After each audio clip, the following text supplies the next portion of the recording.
This is going to be a look at Travon Walker's first regular season NFL game. Of course, in that game, he registered his first career sack and also got his first career interception. I thought he played quite well. He's going to be given multiple reads in this little 5-play video that I make it. Generally, Travon Walker plays on the right side of the defense. In this case, he happens to be on the left. And he's going to do a really decisive, definitive move on the right tackle, just to chop and rip with the inside arm. And it's kind of slow. And what I mean by that is, I think there's no question here in Travon Walker's mind about what move he's going to use. There's no attempt to deceive. There's no wiggle. He's going to a direct path and chopping with his inside arm and then ripping. I get the sense that he knew this move was going to work. I'm not sure. I believe this is second quarter, but I could be wrong. I get the sense that he knew this move was going to work either through previous snaps against that right tackle or communication with the other DN, Allen, who is also playing at a pretty high level, if you ask me. So in any case, I like it. I like sometimes when a player just decides, okay, this is the move I'm going to do, and you're either going to be able to defend it, you're either going to be able to stop it, or you're not. And you can see in this case, he totally broke the right tackle's posture with that chop and was able to then dip low with his inside shoulder, but it's natural then on the chop for your shoulder to follow because your arm is going from up to down. So his shoulder is easily able to dip underneath and then rip back high with the shoulder, recording his first career sack. NFL.com doesn't have the interception. They won't, for whatever reason, they're omitting a lot of interceptions from the ability to download the plays individually.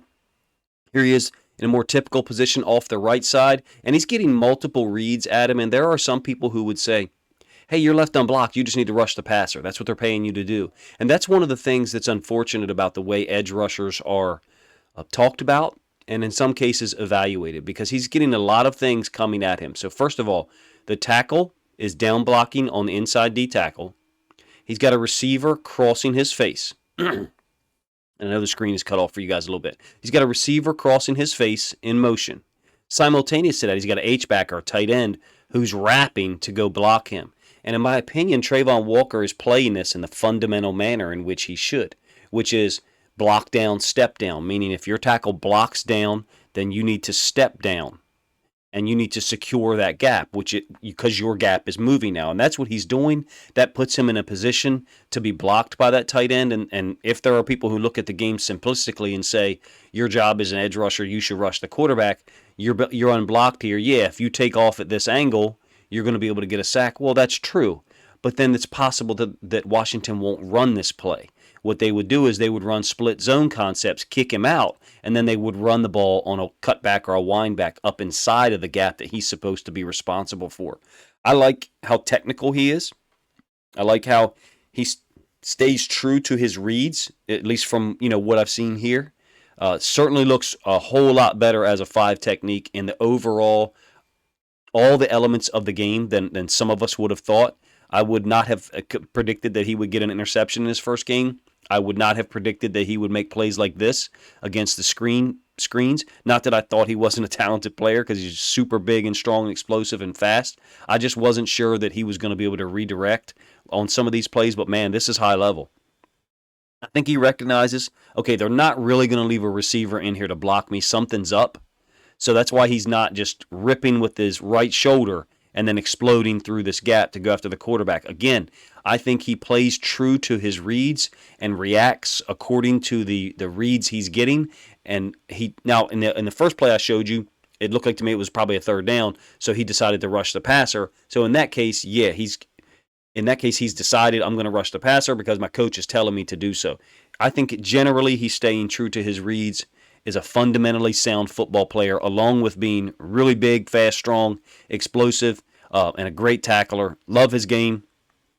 You can't argue with what the Jags did with the number 1 pick. All right, this is an interesting rep. I would try to slow this down for you, but this player doesn't do well when I slow things down. So this tackle is jumping Walker, but he's not doing it immediately. Okay, so he jumped Walker, which means he made contact with Walker a little sooner than Walker thought he would, but he doesn't do it immediately. Jumping would normally be like jump now. He doesn't do that. He kind of sets 2 steps, I think, and then jumps Walker. So what he's doing by setting is he's letting Walker think, okay, we're going to be in a battle here based on your move progression and how I react to it, I being the tackle. And then the tackle changes the dynamic and says, no, I'm not pass setting here, I'm jumping you. So he's able to get into Walker's chest a whole lot quicker than Walker would expect than we would expect. Now, this is also another touchdown pass by Carson Wentz. I think he had 3 or maybe 4 on the day. Pretty unique start. I know that there was some plays that supposedly Wentz missed, but I mean, I think he threw 3 or 4 touchdowns, so like how can you argue? But for this rep for Walker, you can see he's caught mid-step with his outside foot in the air, and the tackle gets into his chest. Now that he's seen this move, and it's been successful against him, obviously, I suspect he'll adjust and have a natural counter to it the next time he faces someone like that or someone who has shown that move on film. One more play, Walker on the right side, matched up against a tight end. Now, this would look like a loss, and I would offer to you that it probably goes down as a loss. But there's a lot going on here, and I suspect that Travon Walker is someone who plays within the team structure, plays within what he's asked to do. So, having said that, I think number 23 is manned on the tight end. Here's how I know this. Watch when the tight end goes in motion. 2 goes with him, and then 2 runs back across the formation, okay? Now, let's watch 23's helmet. As the play starts, 23 is going to look at the tight end, and when the tight end blocks or pass pros, you can see he's looking at the tight end right now. His helmet shifted now. And then he saw the tight end pass pro, so he blitzed. I think it's entirely possible, just based on my experience of being around, of coordinating a defense and giving these reads to kids, I think it's entirely possible that this edge rusher, Travon Walker, understands that 23 had the tight end man, the tight end pass block, so I'm going to occupy him. What I'm saying is, if Travon Walker were just hell-bent on rushing the passer on this play, I think it might be in his best interest to just bull rush this tight end and drop him in Carson Wentz's lap. I think he is doing a little bit of a slower move, a slower rush, because he's trying to allow the strong safety or the nickel 23 to rush inside of this gap. I think he has an understanding of the whole scheme and where he fits in it, and I think he's a disciplined football player. I don't think he's someone who would just rush the quarterback because he feels like doing so.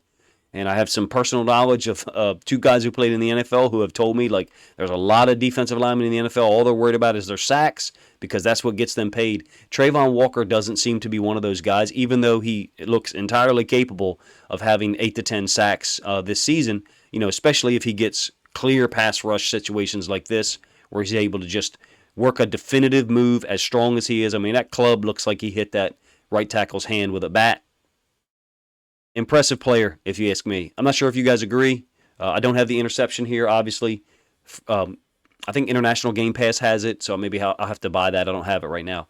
But appreciate you guys checking the video out. Let me know what you think of Travon Walker in the comment section, and let me know what you think of my video breakdown. I think you've got a player who is supremely talented, very physical and strong and fast, but also is committed to the team structure, committed to his reads and staying true to them, and not going outside of them just to rush the passer, which I think would be short-sighted. So that to me indicates you got a very smart and mature young man in terms of, hey, I'm a rookie. I'm a number 1 pick. Would it be in my best interest financially and reputation-wise to go out there and try to get 15 sacks? Yeah, it would. But it might not be best for his development and the team's overall, designs and plan on trying to improve the defense and improve the team's record overall. I like the player. I mean, through 1 game in the regular season, I'm very impressed.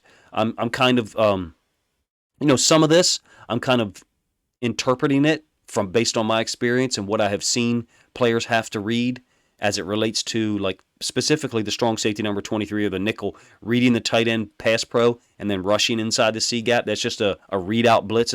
We call it a replacement blitz. So he's blitzing in lieu of the edge rusher blitzing. That's just something I'm familiar with. You might have your own explanations or your own understanding. I think you've got a really interesting player here from the standpoint of all the physical tools. You got the mental awareness and recognition to adjust, and then also unselfish. And that's the part that strikes me the most, is that it appears as if you've got every single box checked off in this player. And now it makes sense to me why he went number 1 overall. Let me know what you think of this breakdown in the comments section. If this is your first video watching that I've done, please consider subscribing to the channel. If you really think other NFL fans would like this content and enjoy this breakdown of Travon Walker's first game against Washington, please consider sharing a link on social media to help this video gain more exposure and reach.